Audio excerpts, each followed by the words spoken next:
Hello, good afternoon, and thank you for joining the Federal Reserve Board at our spring Exploring Careers in Economics. We're grateful for the time you choose to spend with us and are excited to continue hosting this event virtually. Today's event is being recorded, so if you know of anyone that might benefit from watching this later, feel free to share. My name is Jocelyn Jackson, and I'm the lead economics outreach specialist. My work focuses on bringing transparency to our application and interview processes and empowering students to opt in to our opportunities. We have a packed hour today. You'll hear from Governor Lisa Cook, followed by the Boston Fed President, Susan Collins, and from a panel of research assistants from across the Federal Reserve System. We do our best to address questions that we receive, and our goal for you today is to feel more confident about pursuing econ studies and a career in economics. At the end of our session today, for those of you who joined via WebEx, you'll have the option to stay and join a breakout room to further engage with research assistants and Fed staff. If you're watching via the Federal Reserve website or YouTube, visit our website to learn how else you might engage with us in the future. I hope that you leave today's event with an interest that will lead you down the path of economics and with more information on how to pursue the field. Moving into the first part of today's event, we'll hear opening remarks from Governor Cook. Governor Lisa Cook took office as a member of the Board of Governors of the Federal Reserve System on May 23rd, 2022. Prior to her appointment at the board, Dr. Cook was a professor of economics and international relations at Michigan State University. She was also a research associate at the National Bureau of Economic Research.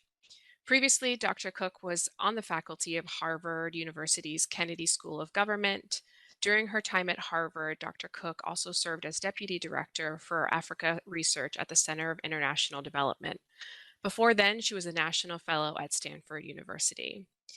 Dr. Cook received a BA in philosophy from Spelman College, and as a Marshall Scholar, she received a second BA in philosophy, politics, and economics from Oxford University. She earned her PhD in economics from the University of California, Berkeley. Thanks for joining us today, Governor Cook. Good afternoon, and welcome to Exploring Careers in Economics. I am disappointed I could not be with you in person, but I'm thrilled you will hear from Boston Fed President Susan Collins. She is an outstanding colleague and economist and a good friend. You are in for a fantastic discussion. The event has a fairly self-explanatory title, Exploring Careers in Economics. But the broad range of opportunities is anything but straightforward. Economics touches every aspect of daily life, and you can see its impact in the world outside your door, and inside as well. Some of you are veterans of economic study, while some of you are just econ curious. Either way, I hope that when you sign off today, you will have a totally different view of what economics can offer you. I was raised by academics in a college town, but even that access and insight did not give me the full picture of what was out there. A career in economics can take you in directions you never thought possible. We live in a constantly changing world, which means there is always new research to undertake, questions to be posed, and ground to break. My own studies allowed me to investigate everything from the impact of patents on the nation's economic growth to the banking system in post-Soviet Russia. They also took me to the archives of the Kremlin and to university in the United Kingdom and Senegal. And that was just during my education. My career has taken me all over the globe. Economics can take you just about anywhere, figuratively and literally. So I do hope that we do a good job of showing you the world of possibilities in the field, because economics needs you. Any field that studies the behavior of an entire population, as economics does, should reflect the population it studies.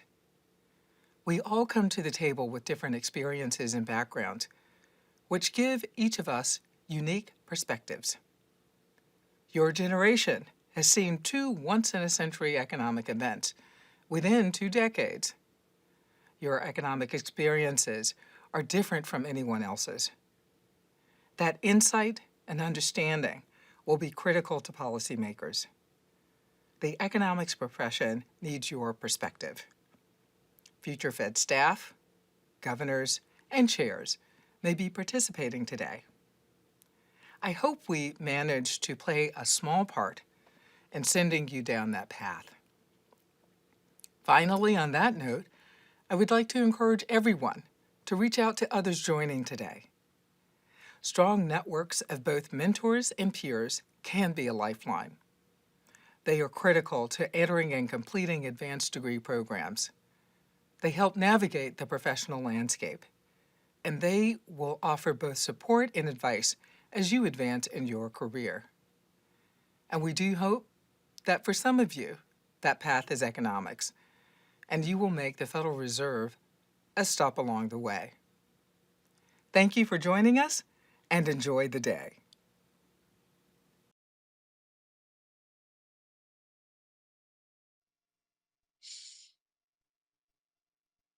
Thank you, Governor Cook, for your message today. I'm happy to move into our next segment and introduce Susan M. Collins, President and CEO of the Boston Fed. Susan joined the Federal Reserve Bank of Boston in July of 2022. She oversees all the bank's activities, including economic research and analysis, banking supervision and financial stability efforts, community economic development activities, and a wide range of payments, technology, and financial initiatives. Susan is an international macroeconomist with a lifelong interest in policy and its impact on living standards. She has published widely and served as provost, dean, professor, research scholar, and a board member at a variety of universities and organizations, including the Federal Reserve Bank of Chicago, where she served as director for 9 years. Susan earned her PhD in economics at the Massachusetts Institute of Technology. Susan, thank you so much for joining us today. It's absolutely a pleasure to be here, and I'm going to say up front, apologies for my voice. I am, it is recovering, but have been looking forward to our conversation and to being with all of our, you know, potentially aspiring economists on the call today. Thank you. So, during our time together today, I'd like for us to get to know you a little bit more with some kind of rapid fire questions, and then we'll move into learning more about your experience. And we're open to receiving any advice you have you would like to share with us today. Does that sound all right? Absolutely. Look forward to it.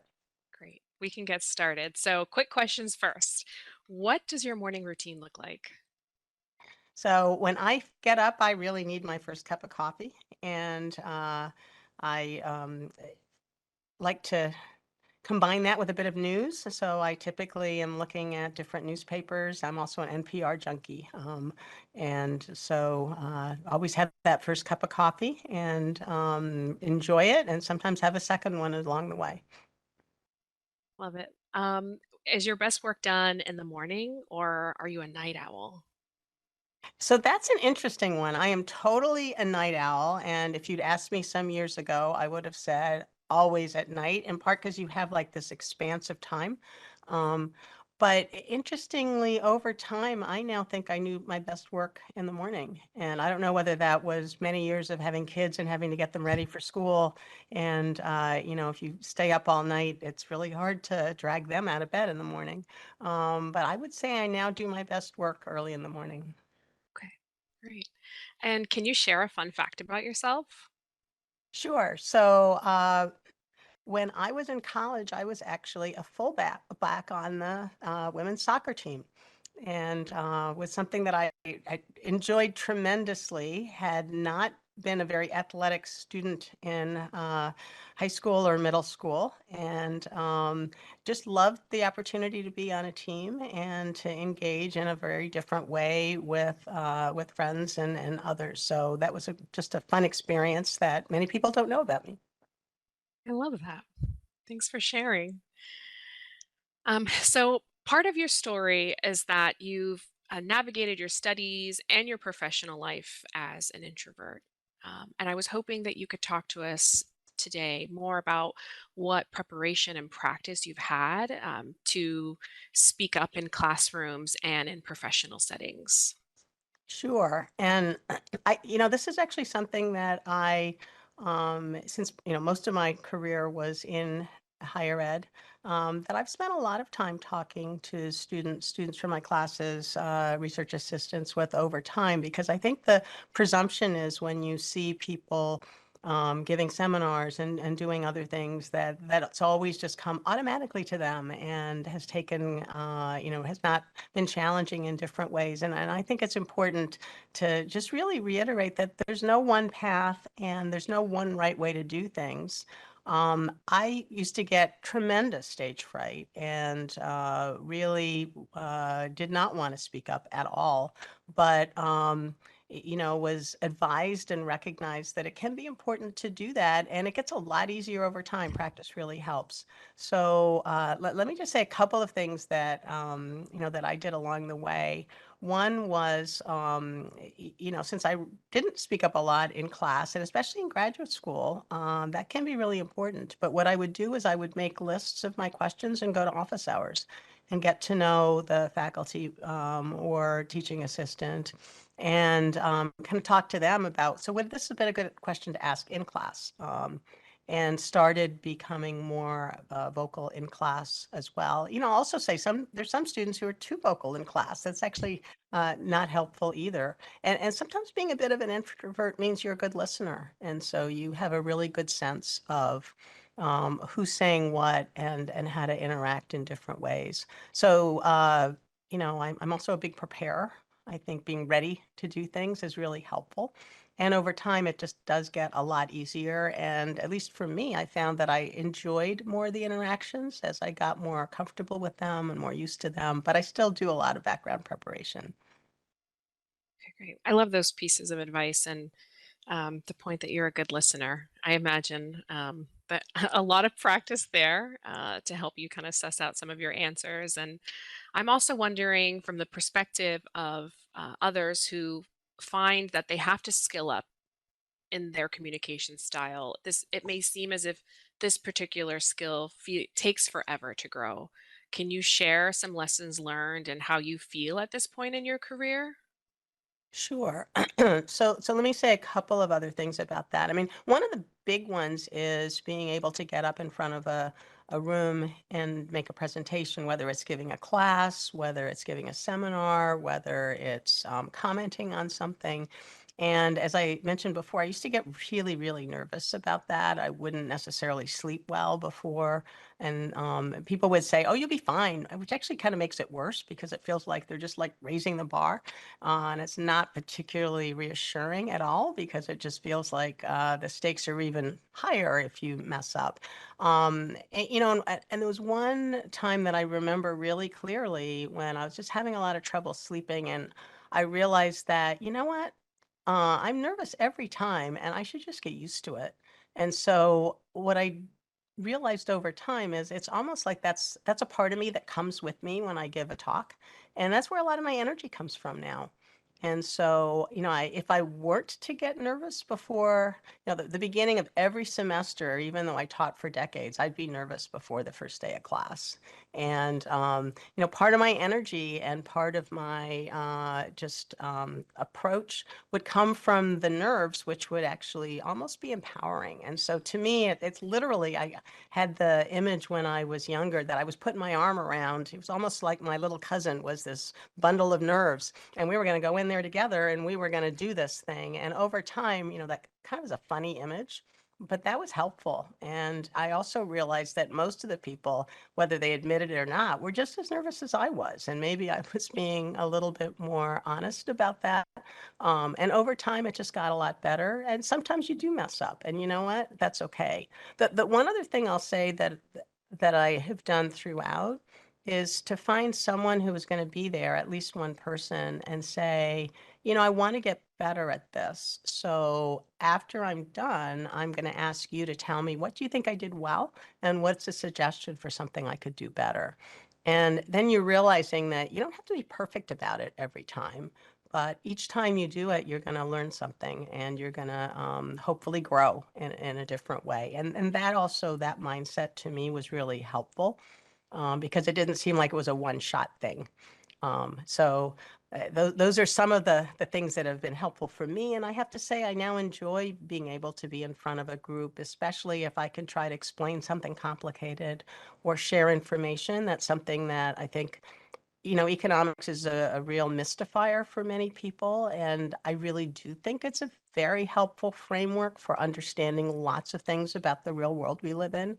And to me, that's really an opportunity I find satisfying to try to explain um, the lens that economics brings to different kinds of topics. And it's something I look forward to. If you had asked me years ago whether I would look forward to getting in front of a group and talking to them, I would have said never. But that's very much how I feel about it now. Great, thank you. So to recap, I took away that you would make lists of questions and utilize office hours. And that also helped prepare you to hone in on your listening skills. Preparation is definitely key. And then you embrace how you feel and help that more use that more as a motivator.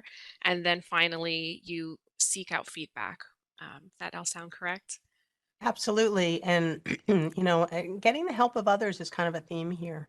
There are lots of different ways that we can support and help each other. And, that comes out, I think, in lots of the things that, as I look back on my career, that I think about. Great, thank you so much.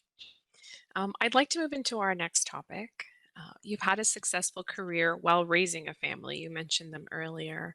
And I'd like to chat about that exchange of life and work for a few minutes. I know some people call it a balance, some people call it an exchange. I definitely now, as a mom, perceive it as an exchange. And I believe that it's important to understand that it's never easy, but it's also not impossible. So, as a mom, I struggle with this, and I'm definitely seeking advice for myself and for others who will one day be in the same situation. So, um, I know at different points in your career, you've discussed that maybe you weren't as productive in your work because of life. How did you navigate that? And how did you redefine those expectations at work and at home? So, first of all, let me say congratulations on being a mom Thank and you. on having to navigate that challenging exchange, balance, all of that. It is hard. It is definitely hard.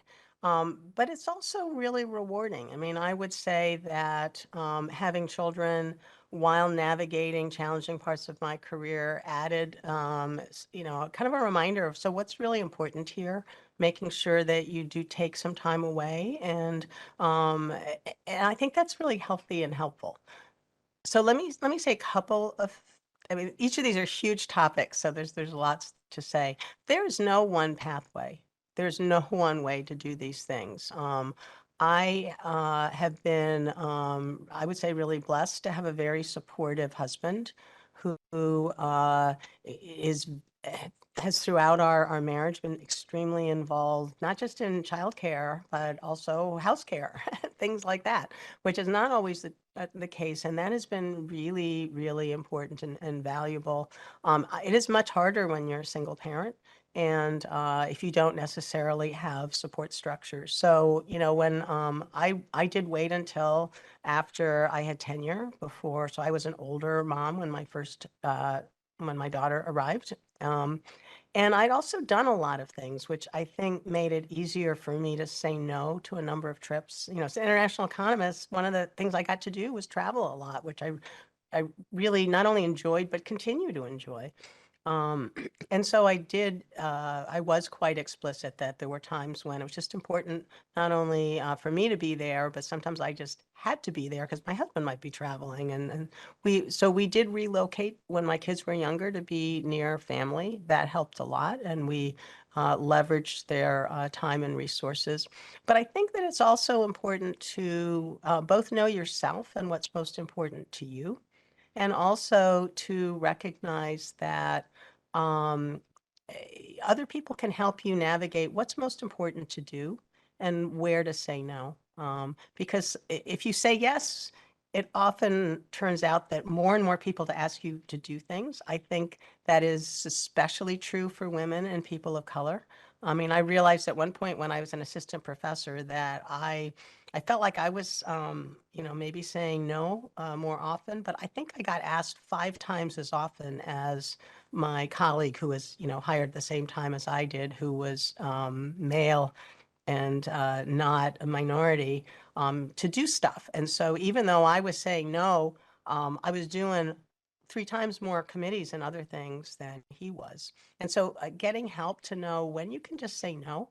When I was a dean, I actually told all of our junior faculty and all of our women, whether they were and people of color, that if they got asked to do something, they could just say that their dean said they had to ask their dean whether they wanted to do it or not. And that meant I could be the one who said no so that they didn't have to be the one to say no, because that can be hard if you're saying no to a senior colleague or to somebody who you might need, who can be really helpful to you. So looking for people who can be supportive is one of the lessons. Looking for people who can give you advice about what are the priorities, what's the right balance, and recognizing that it is okay to say no. It's okay to take time for yourself and your family.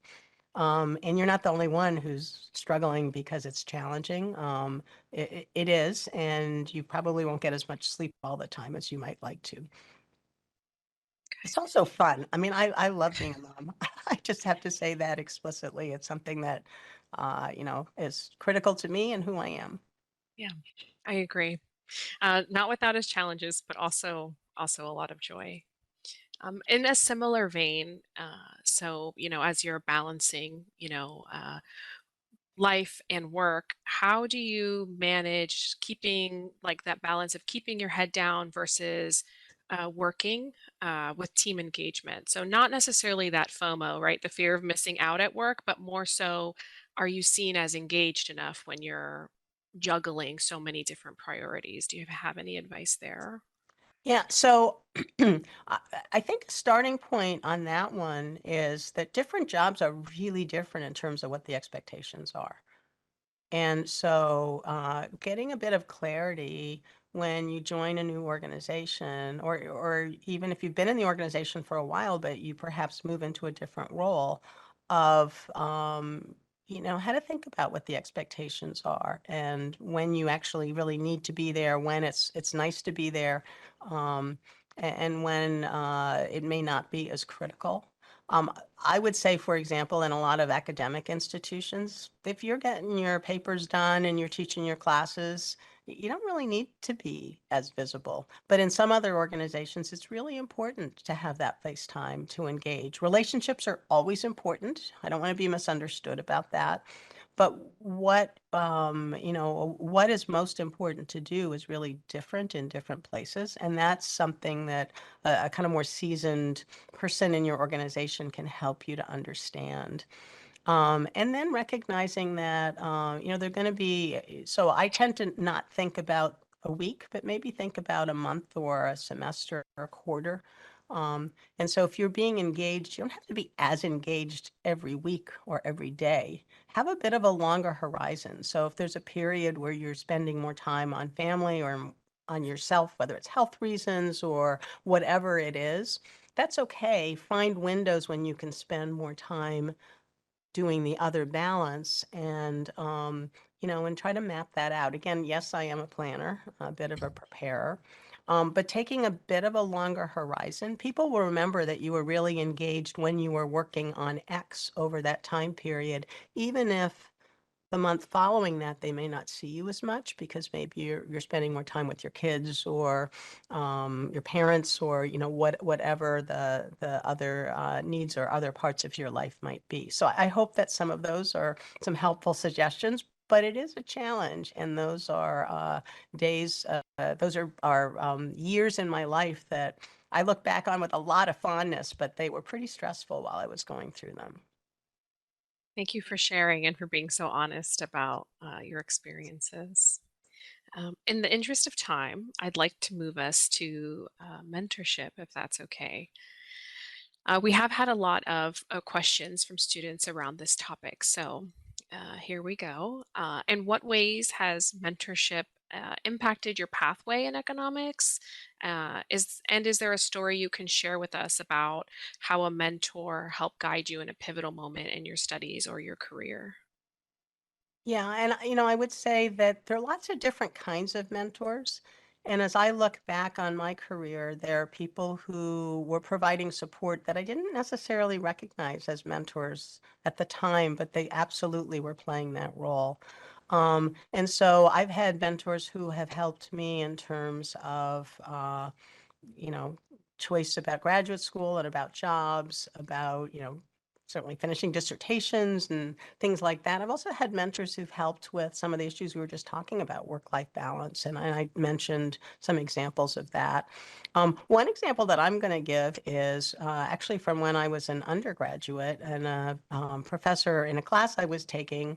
That was an okay class. I mean, I liked it, but it certainly wasn't something that was my absolute favorite. And he came up to me after class one day and offered me a job. And my thought was, I actually want to do international economics, and this is labor economics. But I said, okay, well, let me try it.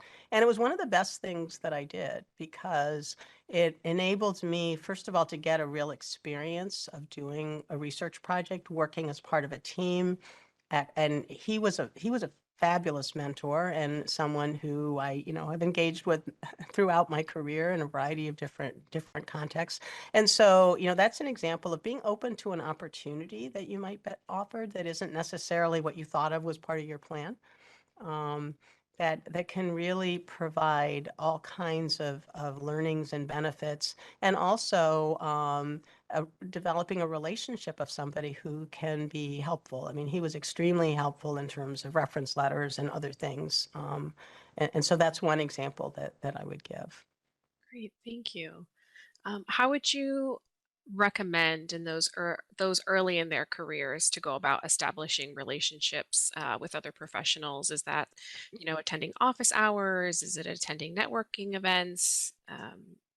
What guidance that you So have? from my perspective, the big picture is that you want to give I'll call them more seasoned people who you are might be hoping that someone among a pool will turn out to be a strong mentor for you. You want to give them opportunities to get to know you. I've typically developed mentoring relationships with students who took a class from me. Um, and it's the ones in the class that I actually got to know because they came to office hours or they stopped me in the hallway and chatted with me or they engaged with me in some way. And so I felt like I had a connection with them and I got to know them. Um, Students who've come up to me who I had no connection with and asked would I write them a letter or what. I mean, I would always meet with students and give them my thoughts and advice, but it's much harder to mentor someone that you haven't gotten to know in some substantive way. And I think a lot in economics, I think that's particularly true that the professionals want to have had some engagement. So absolutely, identify ways to reach out to them so that they know who you are, and then trust your own instincts about, is this somebody who seems like someone I would really trust, someone who would be candid with me and who would have my interests at heart in terms of the kinds of thoughts and feedback that they provide. I think often your own gut reaction to that is helpful, but starting by actually taking the step of making that outreach, I think is just important. Thank you. And currently in your career, do you have time to mentor others? Not as much time as I'd like, but it's important to me. I mean, I still have some people from the University of Michigan who I was involved with in different ways, who I am, in touch with, maybe not as often as I would like. And, I'm always interested in trying to be helpful in ways that I can to people.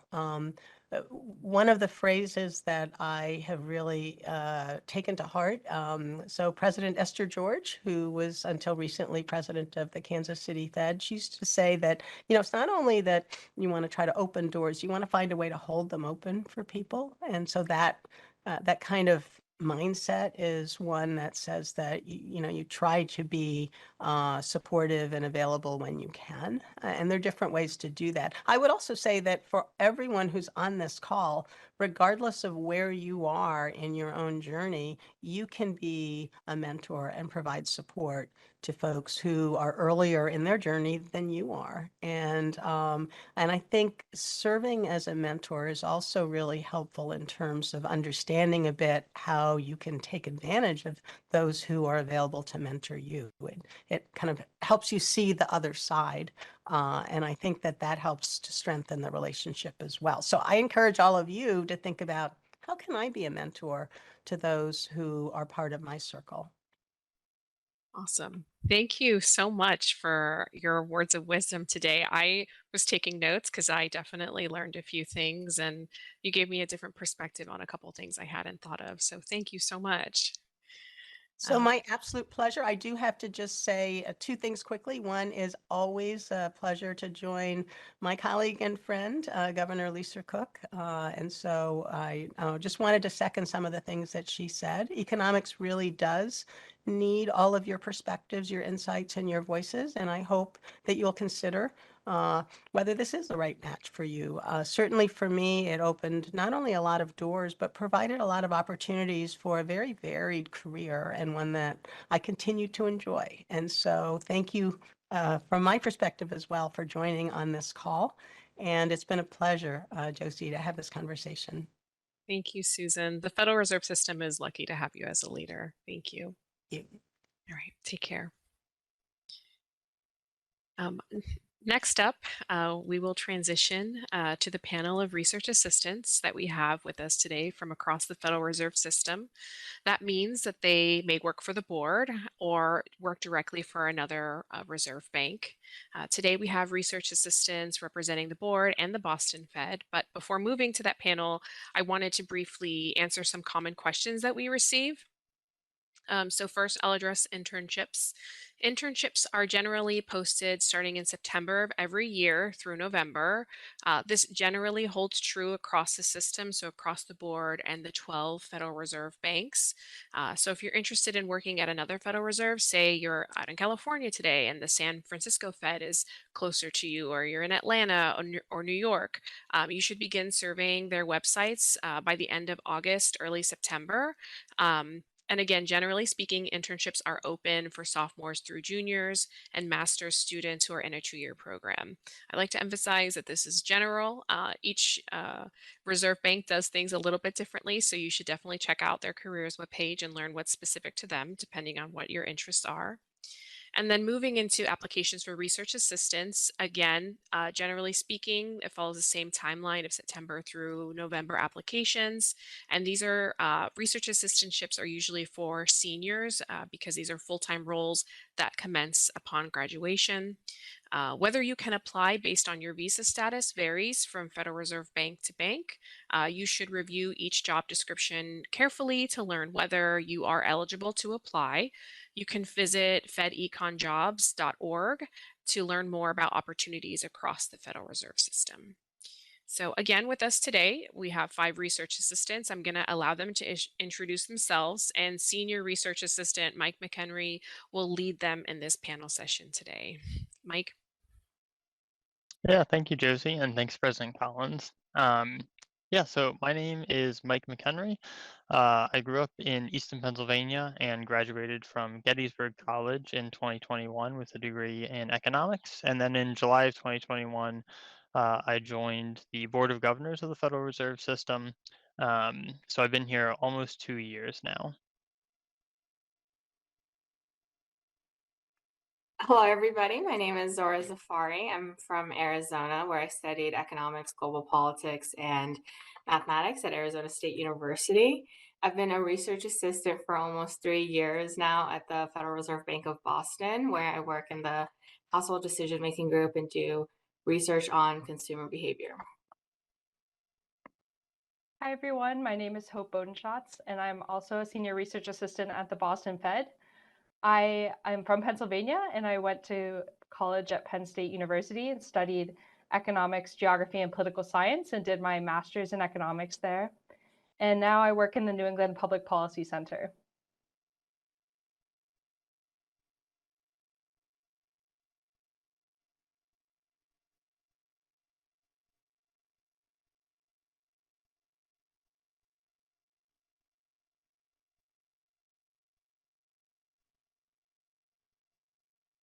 Sydney, I'm not sure we're able to hear you right now. Sorry.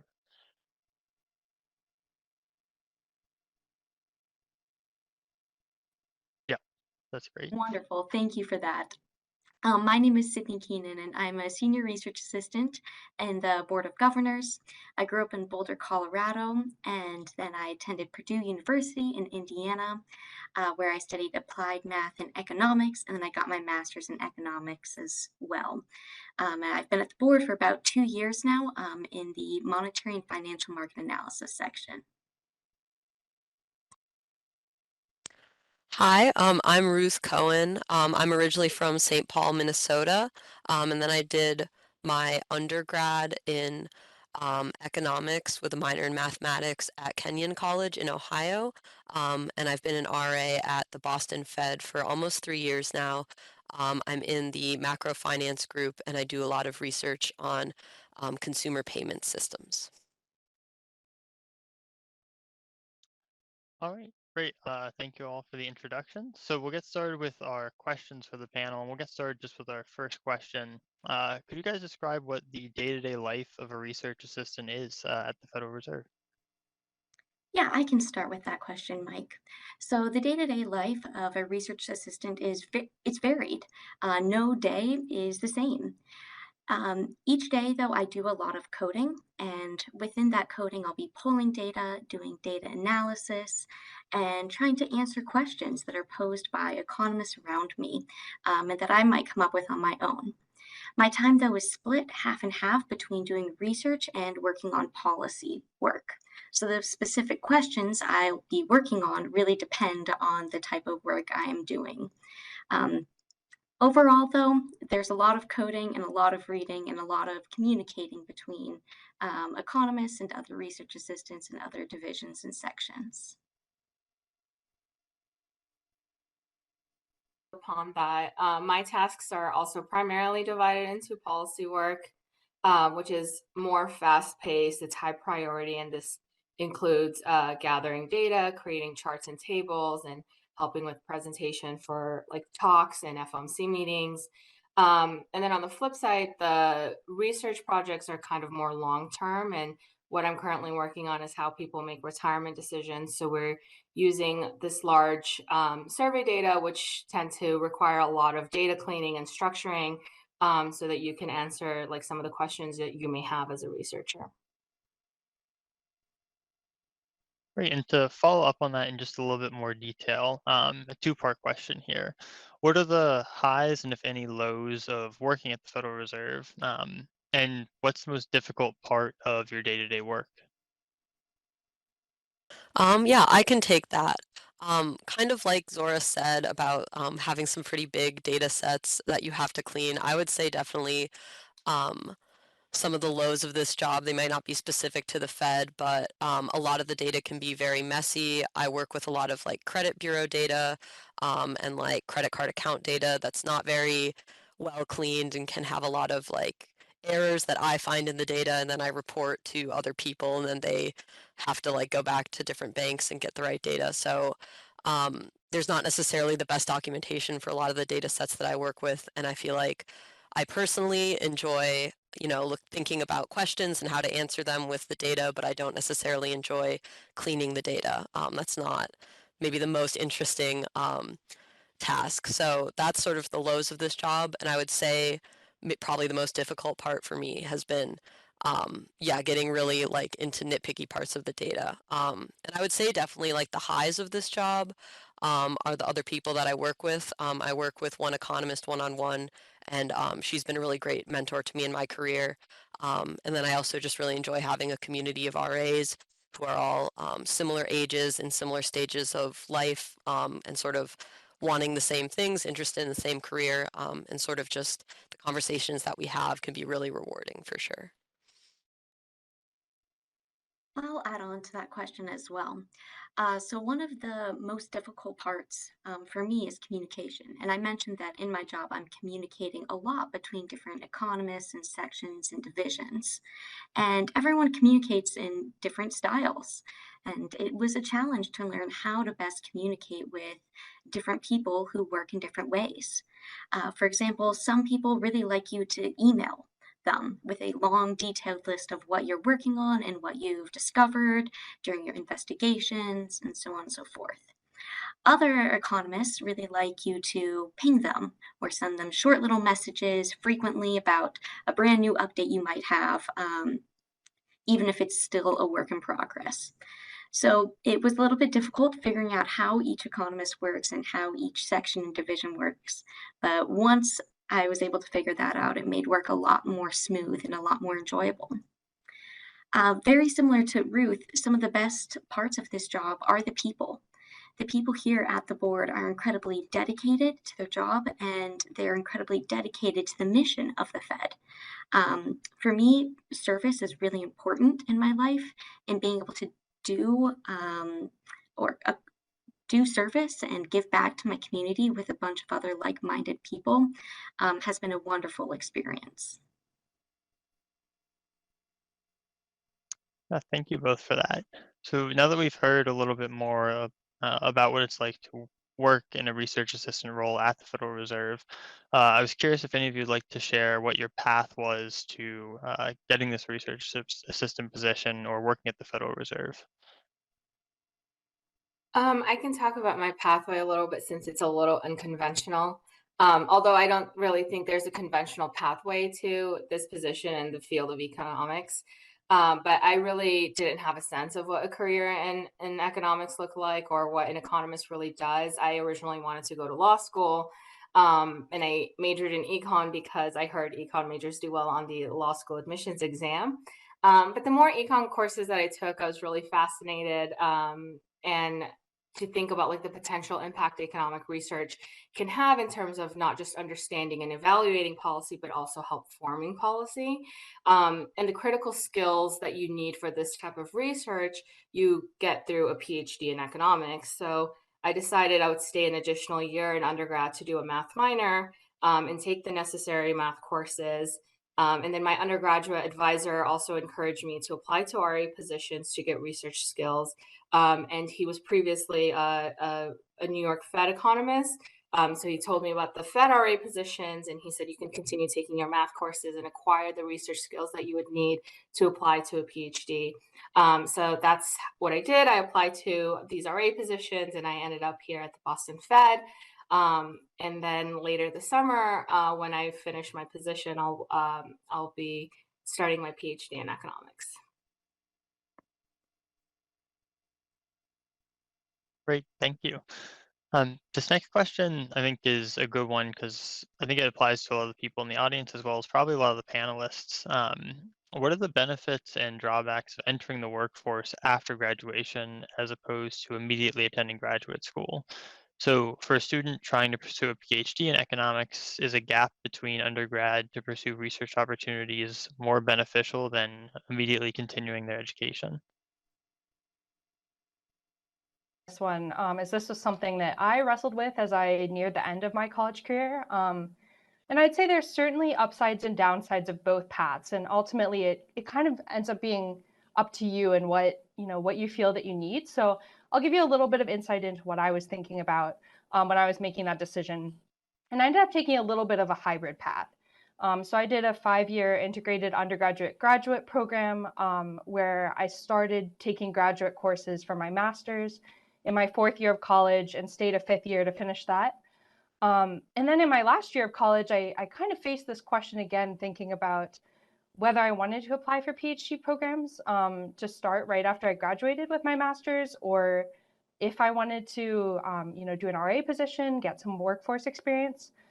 And I would say, in terms of thinking about going directly to a PhD program, there's definitely some upsides of that. You're used to the rhythm of coursework. Your skills are sharper. Probably you've just taken a lot of econ and math classes, And I would say definitely if you feel certain that a PhD is the right path and you want to be working in research and maybe teaching as well in a professorship, you can definitely save time. You kind of get an earlier start on the process if you apply right out of school. But ultimately, that wasn't what I did. And for me, getting the master's degree was a really helpful kind of step between undergrad and starting a PhD. And it helped me to get some clarity on what economics graduate work was like. It does feel different than undergraduate work. You'll get into more math and theory. Um, but the first year coursework between a master's and a PhD is relatively similar. So it can also help to prepare you when you enter the PhD program to kind of know a little bit more what you're getting into.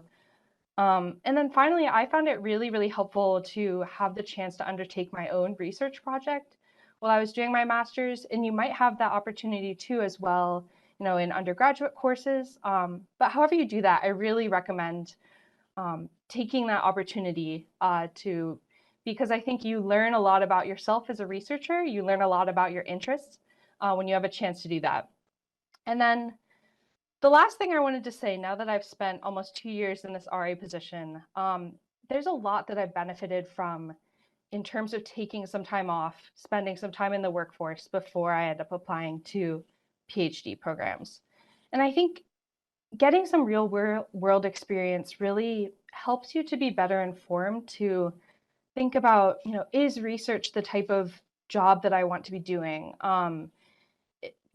Do I need a PhD for the career that I want to have? Those are questions that I've been thinking about for the past couple of years. And I think a huge one for me has been thinking particularly about what I want to research in a PhD program. And I think that's something that I'll be able to approach, in a much different way now that I've had some time off to explore those interests, to get some different exposure to fields of economics and to other disciplines at the Fed. And so I think that's something that, when I start my PhD will be different for me than when I was starting my master's right after undergraduate work. And then just two more things too. It's a great opportunity to save some money while you're working and making a salary, as well as it's a great opportunity, especially RA positions in economics, to boost your competitiveness for top programs.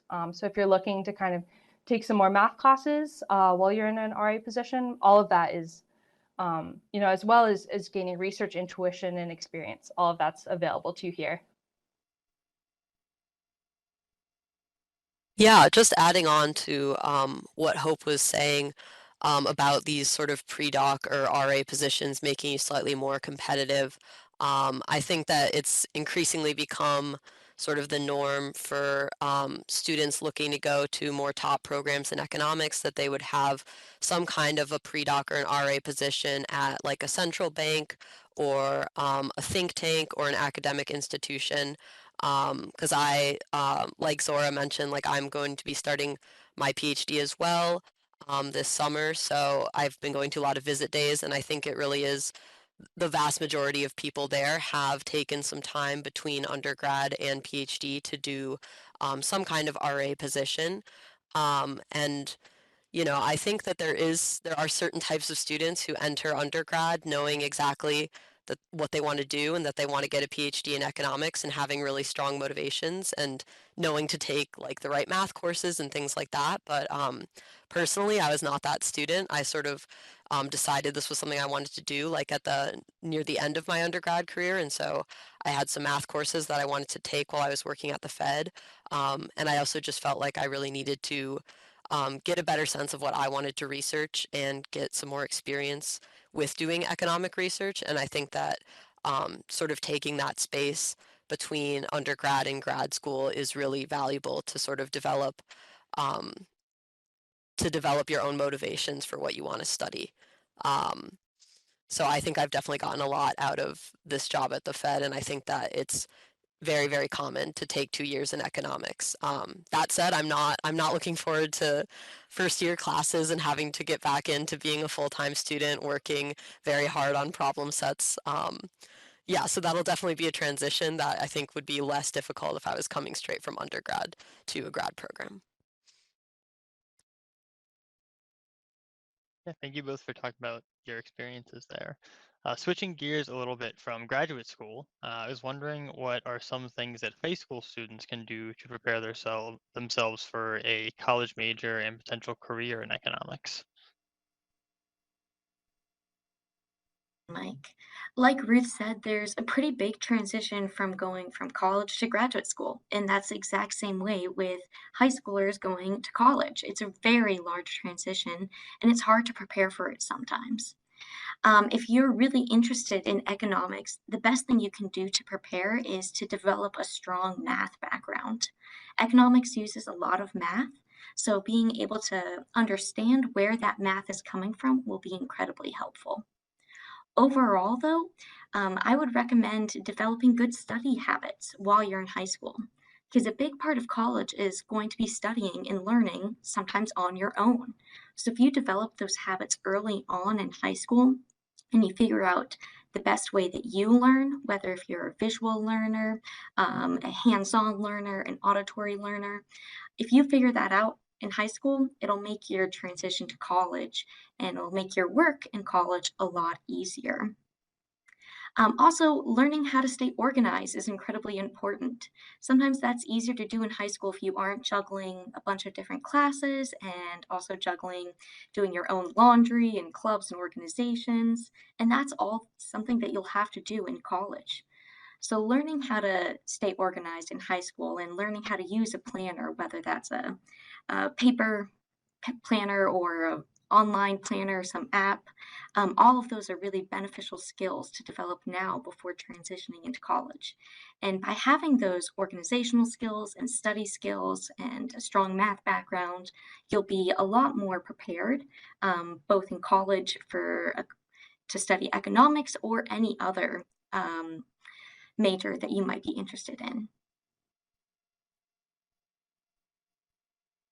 Okay, and we're on our last question. We want to ask, what skills do you think will make an applicant a competitive candidate for an RA position? Yeah, and I'd be happy to take that question. So I think as you've all touched on, a good math background is certainly helpful. I think knowing certain math concepts is helpful to the job. So if you can take math courses and have a little room in your schedule, if you're not a math major or minor, I think that's always useful. Saying that, I don't think that that should discourage anyone who doesn't have a tremendous math background from applying, right? So I'm an example of that. I didn't take much math in college, and I think getting here, I realized it would have helped to have had that background and know a little bit more about mathematics in general. So I think building up math skills is helpful in making you a competitive candidate. Another hard skill would be computer science and coding skills. So a lot of our job as research assistants is spent at a computer coding, working in like R, Python, MATLAB, Stata, all these various statistical and computer softwares. So I think getting some exposure to these different languages is very helpful. And now there's training that the board offers, the banks offer as well, but having some exposure to writing scripts in various languages makes you pretty competitive. I think experience with research assistants and with independent research is also super helpful. So if you've written a capstone paper or a thesis or something like that, um, that's helpful as far as getting you experience with walking through each step of the research process. And I think economists really appreciate when you come in with some knowledge of the research process. And if you come in with some idea of a question that you might want to ask and might want to pursue in your time as a research assistant, right? And coming in with enthusiasm to do that research. I think the last point I would really kind of nail home is make clear that you are able to communicate well. I think that communication is probably the biggest part of this job, right? The hard skills are important, but actively communicating with your economists, with your bosses, what you do and do not know is going to be very beneficial to you, right? It's not the expectation that you come into the Fed in a research assistant position and you're going to write a paper within your like your first 2 years there, right? So they know, the economists and the people you work with, they know that, you're trying to learn too, right? So being upfront about things you don't know but want to learn about, and what your research interests are and what your policy interests are helpful as well. And getting that across in an interview helps to make you a competitive candidate. And so I think with that said, I think we're probably going to wrap up our RA panel, and I'm going to toss it back to Josie. So thank you guys for taking those questions. Joining us today and for sharing and all of your answers to those questions. If you, audience, would like to engage with the research assistants and you're on WebEx, don't forget that you can join us in just a few minutes. I would like to reiterate, thank you for your time and for your attention to this program. It really is a joy to bring it to you directly. I think virtually has been um, exciting and very giving in terms of how far out we can reach with our exploring careers in economics. But before we move into the breakout sessions, I did want to thank all of our participants today for their insight, for their time, for their wisdom shared. And I hope that you viewers found all of that meaningful and helpful to what you're thinking about doing next.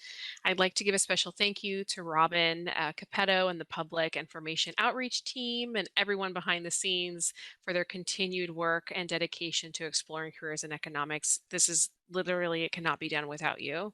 Um, Ways to keep in touch with us include receiving our quarterly newsletter and visiting our website to learn about multiple ways. We have coffee with an economist.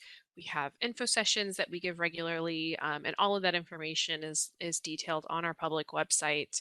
And in echoing Governor Cook's remarks, it cannot be stated enough that this economy belongs to everyone. And as such, we need to make sure that we're all represented in this field.